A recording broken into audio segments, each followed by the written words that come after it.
Quand Disney a annoncé son projet de remake en live action de Blanche-Neige et les 7 nains, beaucoup s'attendaient à une célébration grandiose du premier long métrage animé du studio. Après tout, ce film, sorti en 1937, n'est pas seulement un classique du catalogue Disney, c'est une pierre angulaire du cinéma d'animation, un chef-d'œuvre qui a posé les bases d'un art encore naissant à l'époque. Il était donc logique que le studio traite cette adaptation avec un soin particulier, à la manière d'un hommage à son propre héritage. Mais au lieu de susciter l'enthousiasme, ce remake a rapidement enchaîné les controverses et s'est retrouvé au cœur d'une tempête médiatique sans précédent. Dès les premières annonces, la plupart des choix ont beaucoup surpris, voire dérouté le public. On n'est pas content du tout. Pas content du tout.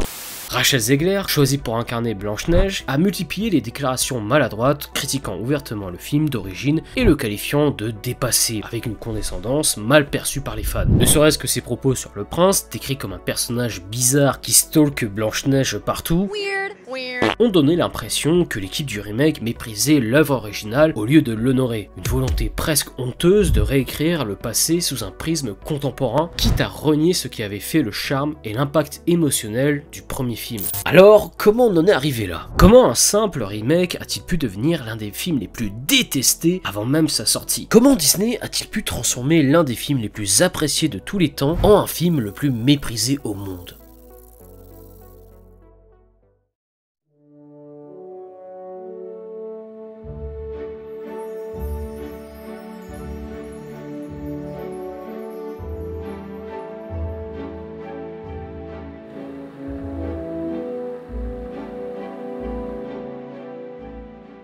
À mesure que les détails du projet se dévoilaient, le film a commencé à cristalliser des débats bien plus larges, devenant malgré lui un symbole des tensions entre tradition et modernité, fidélité et réécriture. L'une des premières controverses, comme on a pu le voir dans l'intro, a concerné en grande partie le casting de Rachel Zegler dans le rôle titre de Lord Farquaad.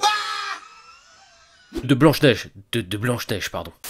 Une controverse qui a été alimentée non pas à cause de son talent indéniable, elle a prouvé ses capacités d'actrice et de chanteuse dans West Side Story, mais parce que elle ne correspond tout simplement pas à la description du personnage tel qu'il est établi dans le conte et dans le film de 1937. Bien entendu, le problème ici n'est pas de refuser la diversité dans les castings, mais plutôt d'ignorer ce qui définit un personnage et son identité visuelle. Blanche-Neige est littéralement décrite comme ayant la peau blanche comme la neige, ce qui fait partie intégrante de son histoire. Cela renforce la symbolique du conte et de ce qui distingue Blanche-Neige dans son propre univers. En changeant cela, Disney envoie le message que la fidélité à l'œuvre originale est secondaire, voire optionnelle, ce qui alimente encore plus la frustration du public. Et cela finit par desservir les films eux-mêmes, car ces choix deviennent des sujets de controverse au lieu de se fondre naturellement dans le récit. Résultat, au lieu d'être un simple film familial, attendu avec enthousiasme, Blanche-Neige devient un champ de bataille idéologique où chaque décision est scrutée et critiquée. Et ce débat autour du casting aurait pu être évité si Disney avait choisi de créer une nouvelle héroïne au lieu de modifier une icône déjà existante.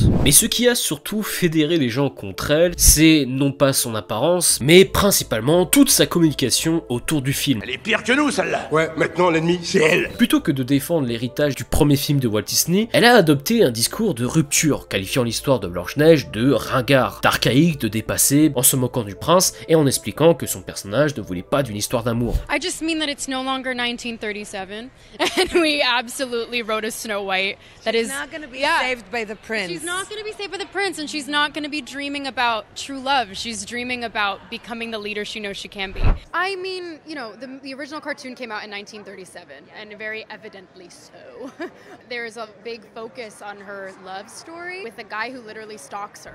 Donc, pour résumer, Rachel Zegler dénigre non seulement l'histoire d'amour de Blanche-Neige et de son prince, mais en plus elle estime également que la princesse tombe amoureuse d'un stalker. Alors oui, effectivement, nous ne sommes plus en 1937, c'est vrai. Bien vu. Mais ce que je trouve dommage avec ce genre de discours, c'est qu'aujourd'hui, on a tendance à voir toute expression de romantisme comme un signe de faiblesse. Alors qu'en réalité, il s'agit simplement d'une émotion humaine, qui est universelle. On peut très bien être une femme forte et indépendante et vouloir vivre une belle histoire d'amour. Dans les contes de fées, on ne dit pas aux filles d'attendre qu'un homme vienne les sauver, on leur montre simplement que l'amour fait partie de la vie et qu'il peut être une source de bonheur. Et vouloir réécrire ces récits en supprimant totalement cet aspect-là, sous prétexte de modernité, c'est priver les jeunes générations d'une part de rêve et d'insouciance. Et au fond, encore une fois, pourquoi faudrait-il choisir entre ambition et amour? Pour moi, le vrai progrès, c'est tout simplement la liberté de choisir, sans avoir à mépriser ceux qui croient encore en cet idéal. Enfin bon, ce qui a été pour moi, et pour beaucoup d'autres, l'attitude la plus maxi best-of de l'indécence, a été ses déclarations pendant les grèves des scénaristes. En effet, elle ironisait sur le fait d'être payée pour porter une robe de princesse toute la journée, donnant l'impression qu'elle ne prenait pas le film au sérieux, et qu'en plus de ça, elle montrait vraiment une attitude de petite capricieuse, surtout compte tenu du contexte où elle avait déclaré ces choses. À cela, s'est ajoutée la polémique autour des 7 nains, qui est l'une des controverses les plus étranges et révélatrices de la politique actuelle de Disney. Une décision qui a été influencée par l'acteur Peter Dinklage, qui avait vivement critiqué Disney en déclarant qu'il trouvait aberrant que le studio modernise le personnage de Blanche-Neige en choisissant une actrice métisse, tout en conservant une histoire rétrograde avec 7 nains vivant dans une grotte. Et ces propos ont fait grand bruit, et peu de temps après, Disney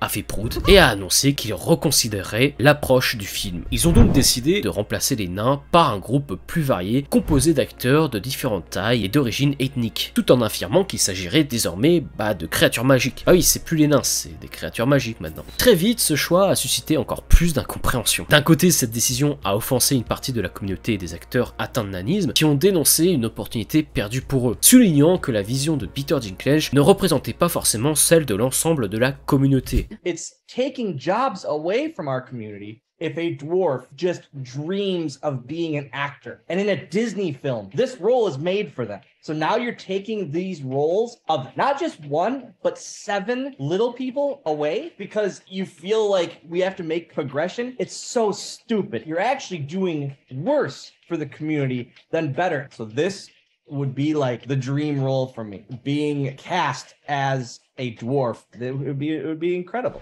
D'un autre côté, les fans de Blanche-Neige se sont insurgés contre cette transformation radicale d'un élément iconique du conte. Les 7 nains ne sont pas de simples personnages secondaires, ils sont une partie essentielle de l'histoire et de son charme. Changer leur nature revient à dénaturer un aspect fondamental du film original. De plus, face à cette levée de bouclier, Disney a semblé faire machine arrière, mais sans jamais vraiment clarifier sa position, donnant l'impression d'un choix improvisé plutôt qu'une direction artistique assumée. Cette gestion catastrophique illustre bien la crise identitaire que traverse Disney avec ses remakes. À force de vouloir éviter les controverses et de s'adapter à toutes les sensibilités, le studio finit par produire des films qui ne convainquent ni les fans et ni le grand public. Merde, tiens-moi ça!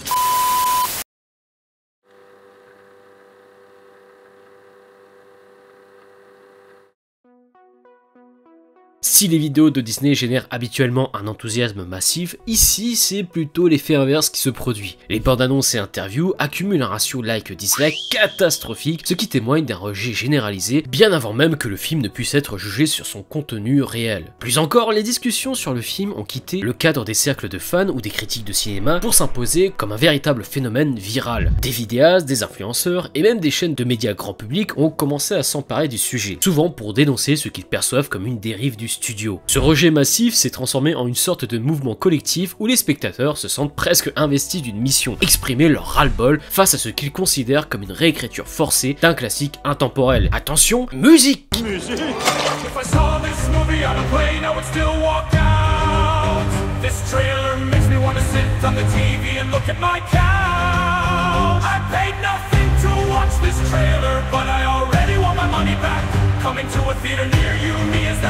Bon, allez, ça suffit. D'un point de vue commercial, cette situation est extrêmement inquiétante évidemment pour Disney. En effet, si les critiques et les polémiques peuvent parfois susciter de la curiosité et générer de l'engagement, ça peut arriver dans certains cas, ici l'effet semble plutôt négatif. Ce n'est pas seulement une partie du public qui exprime son mécontentement, mais une large majorité qui rejette en bloc l'existence même du projet. Habituellement, Disney peut compter sur une base solide de spectateurs prêts à défendre ses films, même face aux critiques les plus sévères. Contrairement à d'autres films où les débats pouvaient être plus nuancés, ici la perception dominante semble être que Blanche-Neige représente une synthèse de tout ce qui ne fonctionne plus chez Disney aujourd'hui. Certains analystes prédisent déjà un échec au box-office comparable à celui de The Marvels ou Indiana Jones 5. D'autant plus quand on sait, de manière officieuse évidemment, que le budget du film pourrait s'élever à plus de 300 millions de dollars. Mais enfin, ça va pas! Les prévisions des ventes de billets sont en berne et le simple fait que le film doive affronter un tel rejet en amont complique toute tentative de redresser la barre. En effet, dans l'industrie du cinéma, l'une l'une des clés du succès réside dans la capacité à générer du bouche à oreille positif. Or ici, non seulement l'enthousiasme est absent, mais le film est déjà perçu comme un naufrage avant même d'avoir été vu. Ce qui est certain, c'est qu'après tout ce calvaire, Disney sort fortement écorné de cette affaire. Au-delà de Blanche-Neige, c'est toute la stratégie du studio qui est remise en question. De plus en plus de voix s'élèvent pour dénoncer ce qu'ils considèrent comme une approche cynique des remakes, où l'idéologie et la modernisation forcée prennent le pas sur la créativité et le respect du matériel original. Si Disney ne corrige pas rapidement sa trajectoire, il risque de perdre définitivement l'un de ses atouts les plus précieux, la confiance du public.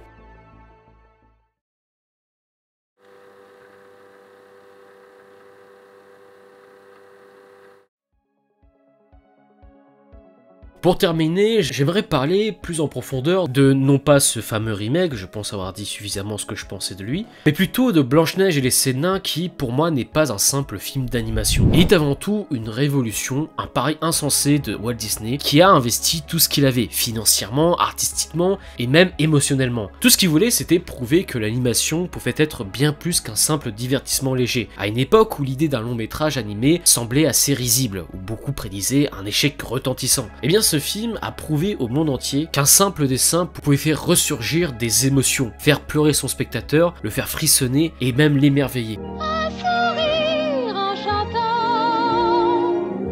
et le soleil dans vos ennuis.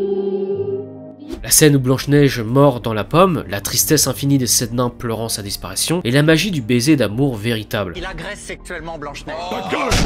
Autant de moments qui ont marqué des générations entières et qui résonnent encore aujourd'hui. Pour moi, c'est en fait un film qui vivre d'émotions, porté par des chansons inoubliables, des décors enchanteurs, un romantisme assumé, pur, simple et sincère. Et à une époque où on semble vouloir, comme on l'a vu tout à l'heure, ridiculiser l'amour, tourner en dérision l'idée du prince charmant et rejeter la douceur du conte de fées, Blanche-Neige nous rappelle ce que signifie la véritable poésie du cinéma. Il parle d'espoir, de rêve et de cette capacité à croire en quelque chose de plus grand que soi. Et Disney aura beau vouloir réécrire son histoire, réajuster ses classiques à des standards modernes, parce qu'il considère que ce sont des films problématiques, qu'il faut presque en avoir honte, rien ne pourra effacer l'impact émotionnel de ce film. Ce remake qui, on va pas se le cacher, et comme tous les autres, j'ai envie de te dire, est un remake opportuniste et maladroit, finira par disparaître avec le temps, alors que Blanche-Neige et les 7 nains continuera d'être regardé, étudié et aimé. Parce qu'un chef-d'œuvre ne se remplace jamais. Il traverse le temps, indifférent aux modes et aux idéologies passagères. Et qu'importe combien de versions Disney est en train d'imposer au public, une chose est certaine, l'unique, la véritable Blanche-Neige, celle qui restera éternelle, et non pas celle de Rachel Zegler, mais bien celle qui a enchanté le monde en 1937.